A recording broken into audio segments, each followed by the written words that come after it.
안녕하세요. 기계 커넥터 2기에서 기계공학 분야를 맡고 있는 이현석입니다. 여러분들께 지금부터 대건고에서 할 수 있는 대건고 공학 계열을 희망하고 있을 때 할 수 있는 전반적인 모든 활동들을 알려드리도록 하겠습니다. 대건고 공학 때려잡기 지금부터 시작하겠습니다.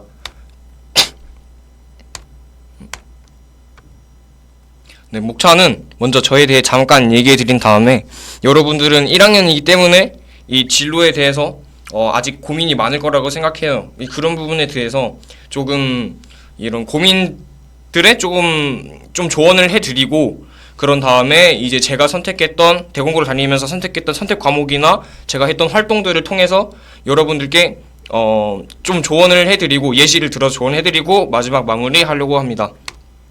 먼저 저 이현석이란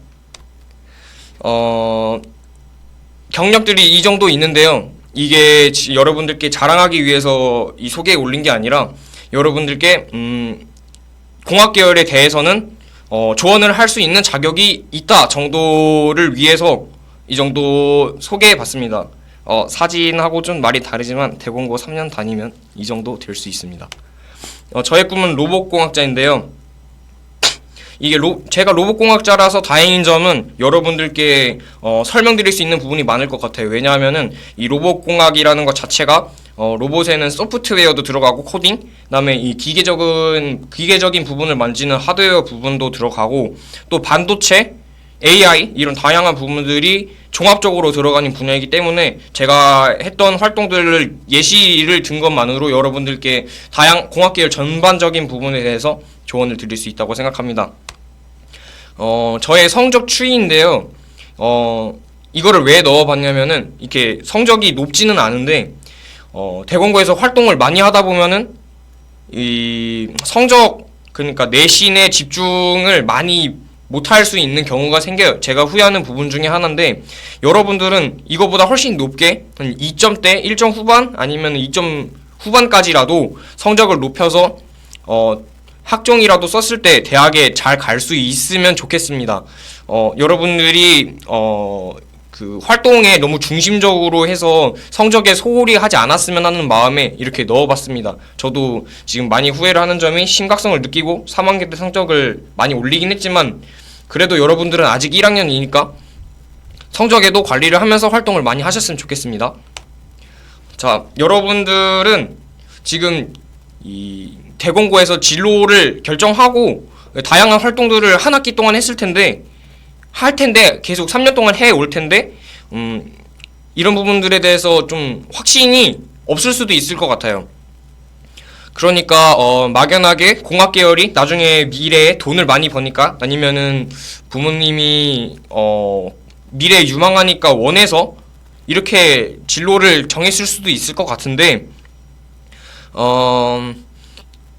사실 이 공학 계열은 언제 이 맞냐 안 맞냐가 드러나냐면 물리를 배워보면 확실하게 드러나는 것 같아요. 그러니까 내가 지금 공학 계열 진로를 잘 설정한 게 맞나 싶을 때는 지금 1학년이니까 수능 특강 같은 물리를 한번 풀어보시는 걸 추천해요. 왜냐하면은 이 물리 수능 특강을 풀었을 때 계속해서 도전을 했더니 풀리거나 아니면 어려운데도 답지를 보면서 이해가 가거나 그 정도까지는 괜찮은데, 정말 안 맞다 싶으면은 공학 계열을 포기하는 것을 추천드립니다. 왜냐면 공학 계열에서는 물리가 전부라고 생각해요. 이 정도 조언해드릴 수 있을 것 같습니다. 그리고 이 공학 계열 학과에는 대부분 이 진로를 희망하는 학과가 여기 안에 해당할 거라고 생각해요. 기계공학과, 신소재공학과, 메카트로닉스공학과, 항공우조, 전기전자, 건축공학, 나노, 반도체 이 정도에 해당할 것 같은데, 제가 오늘 설명드릴 점은 저는 로봇공학자를 희망하지만 기계공학과를 이 대학에서 가려고 하고 있으니까 여러분들은 이 영상을 볼 때 공학 계열 중에 하나인 기계공학과에서 이런 방식으로 썼구나 라는 뉘앙스 정도만 알아줬으면 좋겠습니다. 자, 제가 고른 선택 과목을 통해서 한번 설명해 드려볼게요.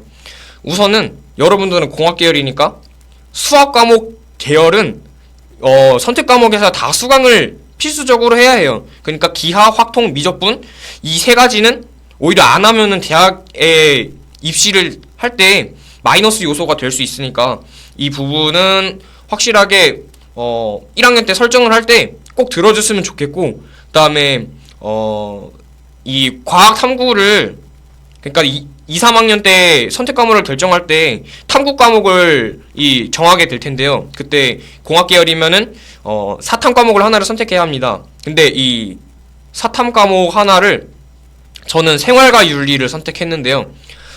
여러분들은 어떤 사회 탐구 과목을 선택하는 걸 추천드리냐면 이 사회 탐구 과목에서 이 과목을 들었을 때 나의 진로랑 엮어서 이 활동을 할 수 있거나 아니면은 아예 확실하게 내신에서 점수를 딸 수 있는 과목을 선택하는 것을 추천드립니다. 저는 생윤을 왜 고르게 됐냐면 이 생활과 윤리에서 저는 로봇공학자가 꿈이기 때문에 창조윤리라는 그런 부분이 있더라고요. 그래서 그런 부분과 연관 지어서 활동을 해봤는데 여러분들도 그런 부분을 고려해서 사회탐구 과목을 정했으면 좋겠습니다. 그리고 특이한 점은 저는 여기 정보과학과 인공지능과 피지컬 컴퓨팅이라는 과목을 들었는데 저는 로봇공학자가 꿈이기 때문에 우리 학교에서 개설되는 이 과목을 참을 수가 없었어요. 이 과목을 들으면 너무 메리트 있기 때문에. 그치만 보통 일반적으로는 물 1, 물 2를 이렇게 듣고 나서 공학 계열은 보통 과학과제 연구나 수학과제 연구를 선택하는 편인데 기호에 맞게 케바케로 여러분들이 선택해 주시면 좋을 것 같습니다. 그리고 이 선택 과목을 짤 때 실수해서 2, 3학년 때 바꾸는 경우가 되게 많고 아니면은 대학 입시에 되게 중대하게 영향을 미치는 경우가 많아요. 요즘에 대학 입시에서 선택 과목이 중요하게 보고 있는 요소이다 보니까. 그래서 이런 부분들은 담임 선생님들을 통해서 충분히 상담을 한 다음에 이 선택 과목을 짜는 것을 강추드립니다.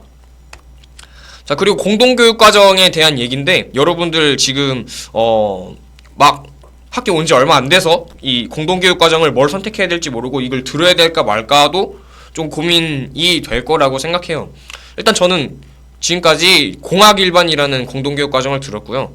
그리고 고급물리학이라는 공동교육과정을 또 듣고 싶었지만 저는 듣지를 못했어요. 근데 여러분들께 이 공학일반이나 고급물리학을 들으시는 거를 공학계열 부분인 여러분들에게는 강추드립니다. 왜냐면 이 고급물리학 같은 경우는 이 대학 입시에서 굉장히 좋은 플러스 요소가 되기 때문이에요. 이 고급물리학에서 진로 역량을 충분히 발휘할 수도 있는 부분이고 따라서 고급물리학은 웬만하면 되신다면 들으시는 것을 추천드립니다. 강추 별별별별별. 그리고 제가 후회했던 점은 여기 그러니까 선택 과목을 설정할 때 저는 1학기 때 물리를 듣고 2학기 때 화학을 들은 케이스인데 이게 1학기 때 물리를 듣는 경우랑 2학기 때 물리를 듣는 경우랑 달라요. 어떻게 다르냐면 저는 1학기 때 물리를 들었는데 제가 80점 후반을 맞았음에도 3, 4등급이 떴지만 2학기 때 70점을 이 똑같은 난이도의 시험인데 70점을 맞은 학생들은 2등급, 3등급을 맞아요. 그러니까 이 같이 경쟁하는 친구들의 차이인데요. 그래서 여러분들 선택 과목 이렇게 학기별로 결정하실 때 이 경쟁자들이 할만한가를 판단하고 선택하는 것을 추천드립니다. 저는 2학기 때 화학을 했는데 2학기 때 화학도 같이 경쟁하는 친구들이 너무 빡세서 등급이 많이 높게 나오지는 않았던 것 같아요. 그래서 여러분들 이런 부분 신경 써서 선택 과목 선택하시면 좋을 것 같습니다. 자, 대권고에서 할 수 있는 활동을 알려드리도록 하겠습니다. 일단은 저는 활동을 많이 하는 것을 추천드리기는 해요. 많이 했을 때는 그러니까 활동을 많이 하면은 이 성적에 소홀하다라는 거 빼고는 장점밖에 없다고 생각합니다. 활동을 많이 하면 무엇이 좋냐면 대학 입학사정관이 봤을 때 그 사람들은 그게 직업인 사람들이 그게 역할인 사람들이니까 본인이 쓴 활동이 진짜로 했는지 안 했는지를 구분을 할 수 있습니다. 그렇기 때문에 이런 활동들을 진짜로 해서 입학사정관들이 면접 같은 데서 물어봤을 때 이거를 좀 구체적으로 설명할 수 있고 그리고 이게 진짜다라는 거를 알려줄 수 있기 때문에 또한 이 활동을 많이 하면 할수록 더 파고들 수 있는 부분이 많아요. 왜냐하면 여러분들은 공학 계열이니까 파도 파도 계속 탐구할 게 나오기 때문에 이런 활동들을 많이 하면 과목 간의 연관도 지어서 내가 심화 탐구도 할 수 있고, 따라서 활동을 많이 하면 좋은 것 같습니다. 성적에만 소홀하지 않으면 활동을 많이 하면 좋을 것 같아요. 자, 그래서 이런 활동들을 어떻게 만들어 가냐. 이런 활동이 가장 좋은 이런 커리큘럼 방식은 동기 과정 결과로 이어지고, 그러니까 후속으로 나중에 그 1학년 때 만약에 어떤 활동을 했으면 2, 3학년 때 이거와 연관지어서 또 다른 활동을 한다던가 하는 연계 활동이 필요해요. 근데 저는 이 중에서 연계 활동이 가장 필요하다고 생각하는데요. 왜냐하면 제가 서울시립대 모의 면접을 본 경험이 있는데, 이때 이분이 뭐라 말씀하셨냐면, 제가 반도체에 대해서 이 과목마다 연관지어서 이 통합사회에서 했다가 통합과학에서 이따 말씀드릴 건데, 계속해서 반도체에 대해서 탐구를 했더니 이 점점 심화되는 이 반도체를 점점 심화해서 탐구하는 과정이 정말 좋았다라고 얘기를 하셨거든요. 그러니까 여러분들 또한 이 공학 계열이면은 사탐 아니고 과탐이니까 이 하나의 주제에 대해서 계속 파거나 아니면 이거 하나의 주제에 대해서 연관지어서 계속해서 탐구하다 보면은 팔 게 계속 나오니까 이런 하나의 활동에 대해서 계속 연계해서 심화적으로 탐구하는 게 가장 중요한 것 같습니다. 대학에서 또 가장 좋게 보는 부분인 것 같고요. 이제 예시를 들어서 우리 학교에서 할 수 있는 활동 알려드리도록 하겠습니다. 우리 학교에서는 우선은 이 정보부에서 주최하는 활동들을 하면 정말 좋아요. 왜냐하면 이 정보부 선생님들이 김용상 선생님이나 하미경 선생님이나 박동민 선생님들이 있지만, 이 선생님들이 이런 외부 대회 아니면 교내 대회 아니면 교내 교육 프로그램에 대해서 굉장히 진심이에요. 엄청나게 준비를 많이 하시고 우리 학교 학생들이, 대공고 학생들이 참여할 수 있도록 장려를 많이 해주십니다. 여기 있는 활동만 봐도 제가 1학년 후반 때부터 시작한 활동들이 전부인데요. 그러니까 정보부에서 주최한 활동만. 그래서 이 인공지능 로봇 극장 개발 가서도 뭐 수상을 했고, 그 다음에 이 코딩 대회 가서도 코딩도 하고, 그 다음에 이 특히 방학 때 우리 학교의 다양한 대학들이 방문해서 교육들을 많이 해주시는데, 여기에서도 배워갈 점이 정말 많고, 여기서 이 활동들을 하다 보면은 이 키워드를 얻어서 이 키워드를 가지고 아니면은 다른 과목에 가서 탐구를 진행해도 되고, 따라서 이 정보부 선생님들과 친하게 지내고 이 대회들을 많이 나가보시는 걸 추천합니다. 그리고 제가 대회가 아니라 일반적인 과목에서 했던 활동들을 예시로 들 텐데, 어려울 수는 있어도 이 정도, 이런 방식으로 했구나 정도만 알아가줬으면 좋겠습니다.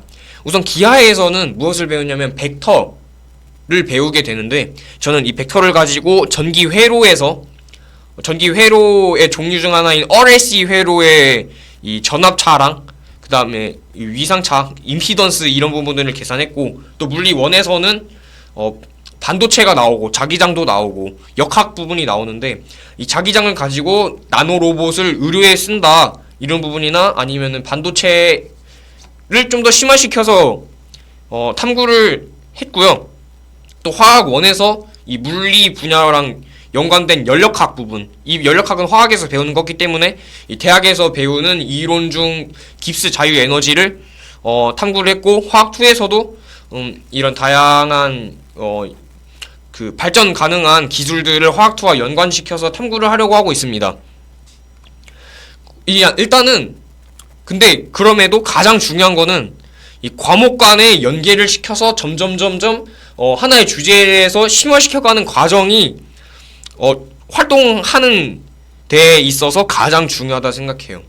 그러니까 저는 저의 이 3년 동안 대건고의 활동에 있어서 큰 흐름은 두 가지가 있는데, 반도체랑 제가 꿈을 꾸고 있는 로봇이에요. 우선 반도체를 설명드리자면, 저는 통합사회에서 이 반도체의 개념을 알려주고, 반도체에 무엇이 있나, 그 다음에 이 반도체가 어떻게 쓰이나 이런 부분들을 얘기한 다음에, 이 태양전지라는 게 반도체가 거의 반도체의 원리를 가지고 작동하는 방식이거든요. 그래서 이 태양전지 반도체에 이어서 태양전지의 원리와 활용 그리고 그 발전 가능성 있는 페로브스카이트 태양전지에 대해서 탐구한 다음에 이 태양전지의 효율을 구할 때 필요한 다양한 요소들 중에 충진율을 골라서 이 프로그래밍 파이썬 언어로 이 충진율을 기반으로 해서 태양전지의 효율을 계산하는 알고리즘을 구현했고, 그 다음에 2학년 때 듣는 빅데이터 분석에서 요즘에 AI 반도체 굉장히 뜨고 있는데, AI 반도체는 너무 어려우니까 CPU, GPU 이런 시스템 반도체들에서 성능에 영향을 미치는 요소들을 파악한 다음에 예를 들어서 트랜지스터 수가 많으면은 GPU의 성능이 올라간다, 이런 부분들을 알아낸 다음에 이 파이썬을 통해서 이거를 그래프로 시각화한 다음에 결론을 낼 수 있게 이렇게 쭉 이어가 봤고, 또 다른 예시로는 로봇 예시인데, 이 수학 1에서는 삼각함수를 배우게 되는데, 이 삼각함수를 가지고 이 로봇에 팔이 있으면은 꺾이는 부분이 여러 부분이 있을 텐데, 이런 2번 꺾이고 3번 꺾이는 팔이 있을 텐데, 각도를 통해서 좌표를 구하거나 좌표를 통해서 각도를 구하는 그런 로봇의 운동학이 있거든요. 어렵겠지만 이런 부분을 삼각함수를 통해서 구했고, 또 독서 시간에는 행렬을 통해서 구한다는 거를 알게 됐고, 그래서 이런 부분들을, 행렬은 고급 수학에서 배우는 과목인데 저는 고급 수학을 선택하지 않았기 때문에 이 창체, 진로 이런 부분에 저는 진로에서 했지만, 이 진로에서 행렬로 운동학을 구하는 거나 아니면은 삼각함수로 운동학을 구하는 거를 얘네 둘의 차이점을 비교하는 활동을 했어요. 그 다음에 이거는 계획하고 있는데, 미적분에서 이 대학에서 쓰는 운동 방정식을 개념을 설명한 다음에 이걸로 또 로봇의 역학을 할 예정이고, 그 다음에 아까 제가 말씀드렸던 인공지능과 피지컬 컴퓨팅 이 과목에서 이 로봇 펠도 제작하고, 그 다음에 또 로봇 만들어서 이걸로 릴스, 여러분 좋아하시는 릴스 밈도 찍으려고 하고 있습니다. 이 마무리인데요. 여러분들 우선은 지금 막 어떻게 과목 간의 연계를 지을 거고, 활동을 무엇을 할 거고, 선택 과목은 뭘 할 거고, 진로는 또 뭘 할 거고, 지금 굉장히 머리가 어지럽고 어려우실 텐데, 우선 자신감 가졌으면 좋겠다는 말을 하고 싶습니다. 지금 있는 2, 3학년들 1학년 때 다 그랬지만 지금 선택 과목 다 정해놓고 진로 정해놓고 활동하고 있듯이 여러분들도 충분히 할 수 있다는 말을 하고 싶고, 그런 다음에 그 다음에 이 하나 강조하고 싶은 점이, 여러분들 공학 계열인데 너무 이 활동을 할 때 너무 진로로만 엮지는 마시고, 이 활동 과목에서 과목이 요구하는 그런 역량들이 있잖아요. 그런 역량들은 드러내시면서, 아니면 확실하게 과목 역량만 드러내거나 너무 진로라는 엮지 않았으면 좋겠습니다. 왜냐하면은 요즘에 상위권 대학들은 이 진로 중심으로 보기보다는 이 과목의 역량도 중요시하는 대학들이 늘어나고 있기 때문에 이 과목의 역량도 충분히 드러냈으면 좋겠다는 말을 하고 싶어요. 여러분들 자신감 가졌으면 좋겠고 화이팅입니다. 지금까지 3학년 4반 12번 이현석이었습니다. 궁금한 점 있으시면은 여기 보이는 이메일 주소로 구급체 주시면은 답변 성실하게 해드리겠습니다. 감사합니다.